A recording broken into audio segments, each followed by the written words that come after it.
Pobre. Diyan pa ko sa dagat. Hilit na kayo. Nga, ito ba o?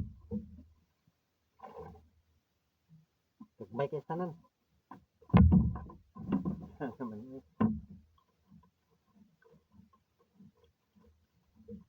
Ito na, wak pa'y kuha. Mara kabok, madalas timbang. Tulor kabok. Ang uban, gagmay kayo tanan, di madalas timbang.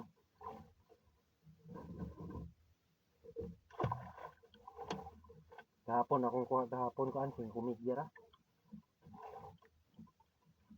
Kadagdanin ako dito sa pilit pasig. Karang di ako diri o. May tao. Nyari ko diri kay pasig diri mo itong ang simpang. Di na ang simpang ko ito kahapon diri. O dito sa ubos. Nyari mo ito nga turon. Maya punta lang nga. Kapsay. Kapsayon. Marami nita.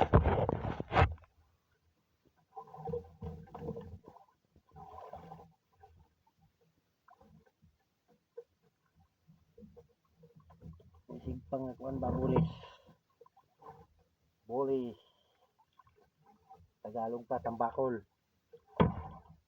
Tambakol.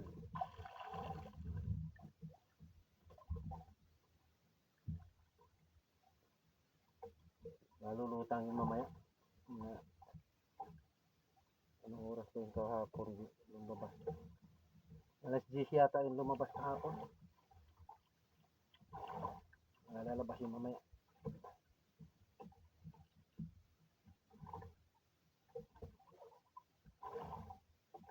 Makahuli ng ano? Ang bakol.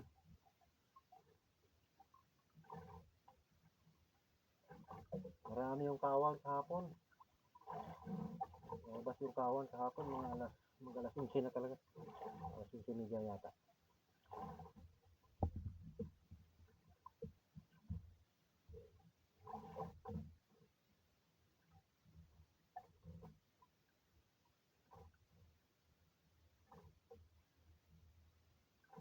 Wala na talaga yung pusitaan. Yung mga nakarang taon. Itong balde na ito, hindi magkasya dito yung huli ko.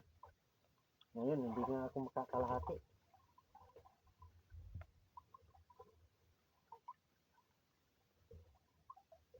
Pag tag-ulan kasi dito, lumalabo ito masyado ditong dagat namin. Abot doon sa pinakalaod. Gawa ng kumpanya, pag malakas ang ulan, anod kasi yung lupa sa dito sa dagat. Kahit pa mayroon silang silingpan, hindi naman talaga masigilan siya sa silingpan.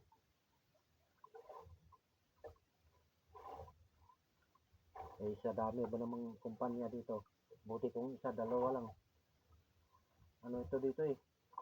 Paikot dito sa dinagat. Mga 10 yata nga kumpanya dito.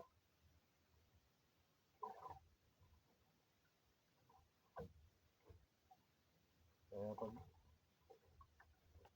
tag-ulan, parang gatas nitong dagat dito. Kaya nawawala yung mga isda at saka yung pusit. Eh, lumalabo. So, pag ganito, yan, malinaw naman. Pag tag-araw. Kaya nga yung pinanghulog namin na dito. Meron kaming nilagay dito na itlogan ng pusit. Mga lubid. Pinahulog namin para yan ang puntahan namin pag huli kami ng pusit. Titigil din sila pag itlog kasi nilulumot yung lubid. Kaya naman nila mag-itlog. Kasi pag lumabo ang dagat, doon didikit sa lubid yung yung mga putik. Yun din yung kinakapitan na ng lumot. Kaya na nila mag-itlog.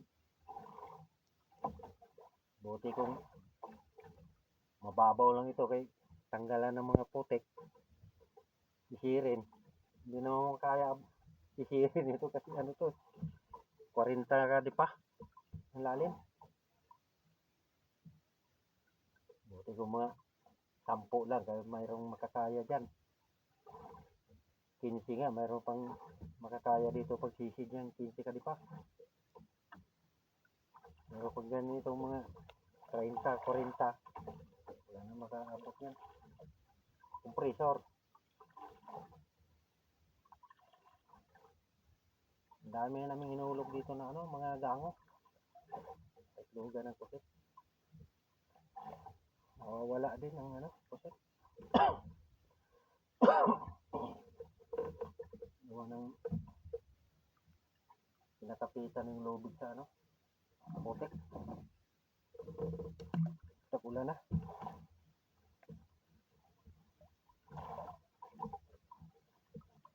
Doon sa pinakalaod siguro pag naghulog, kasi yung lumabo man doon ang dagat sa pinakalaod, sa ibabaw lang, hindi makaabot sa ilalim yung labo.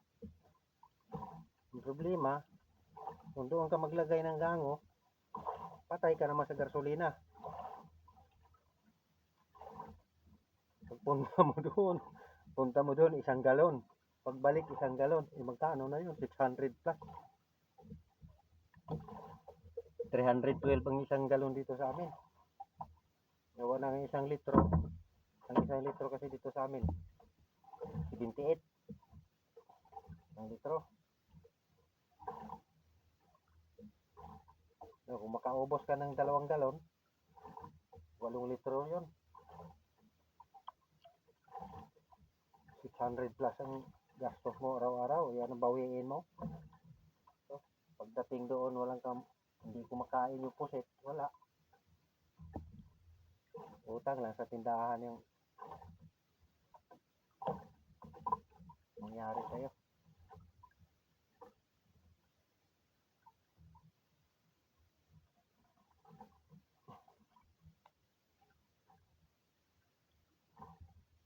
Yung iba naman kasi dito yung hinulo ko dito ng gango, nasira naman doon sa panggal. Sumabit yung panggal doon sa gango ko. Naputol yung pataw. Damage. Marami pa naman sanang laman na. Ang laki ng mga pusit. Tag-media kilo ang isa. Mayroong 8 gramos. May 1 kilo. Isang piraso. Kaso lang, naputol. Sumabit yung panggal. Malaki yung lubid nila. Bahaya nila. Malaki yung lubid nila. Reduce.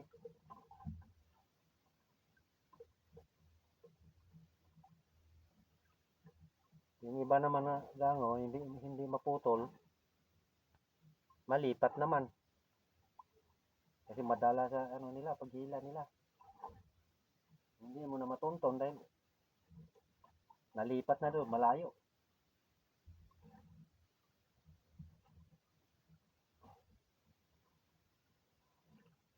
Ewan ko, sabi ng gobyerno dito sa amin, bawal daw yung panggal dito sa ano, sa tabi, dapat doon lang daw sa cloud yun man gamitin. Ay, puro lang yung salita sila, hindi naman nila pinuntahan, kaya wala nakikinig.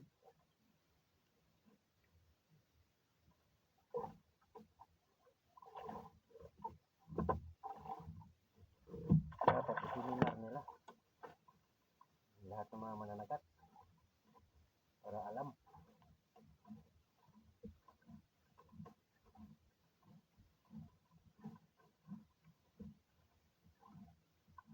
Dito banda sa laod-laod naman, yung pinanghulog namin dyan mga gango, ubos din sa liba-liba. Nalalambat nila yung liba-liba, yung gango namin sa itlogan. Sama-sama lahat doon sa lambat nila.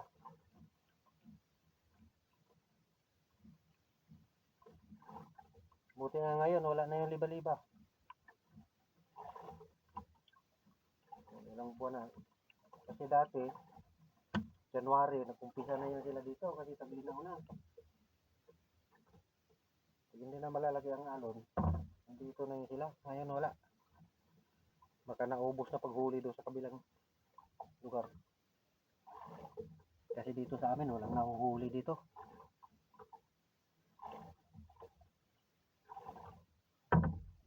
Sa ibang lugar lang ang aktibong manghuli. Sabi nila, wala daw sila service. Gobyerno pala dito sa amin, wala palang budget sa service ng taga-diin. Yung mga pulis dito, walang service sa dagat.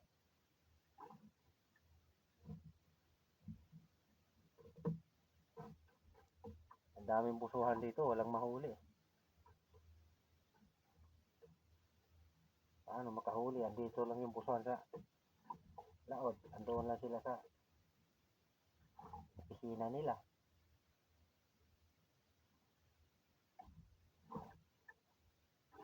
Kapag mangisda kami sa mga bahura dito, wala nang makahuli. Nasisira na sa yung kompreso. Dati kasi, sa isang araw dito, halos 4-5 kaputok dito sa yung mga bahura dito, pinaputokan nila, nilamita. Ay, yung iba namang mga mananagat, lalapit na lang sila, manghingi. Kasi ganon din. Ako, ayaw ko naman lumapit kasi galit talaga ako dyan.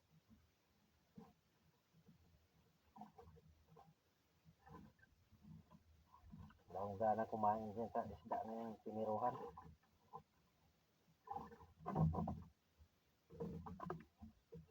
Ngayon, wala nang naniro na tiruan dyan pa rin yung mga kompresor. Halos araw-gabi sila tumitira dito, mga bahura. Hindi naman nahuli yung mga kompresor dyan. Hindi naman yung taga rito. Mga dayuhan lang yan.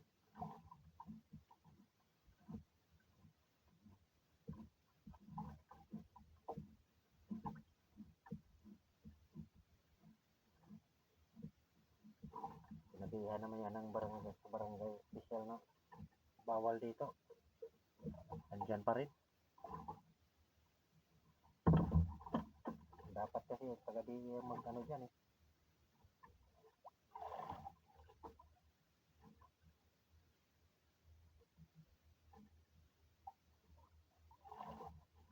Kasi pag barangay lang, walang nakikinig.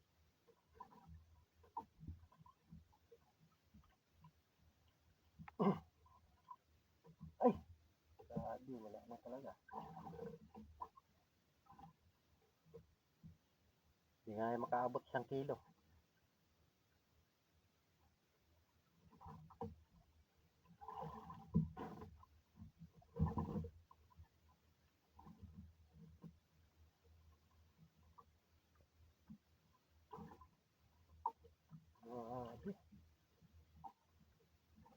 Halos mga lahati na yung isang container ko na bato. Wala pang huli.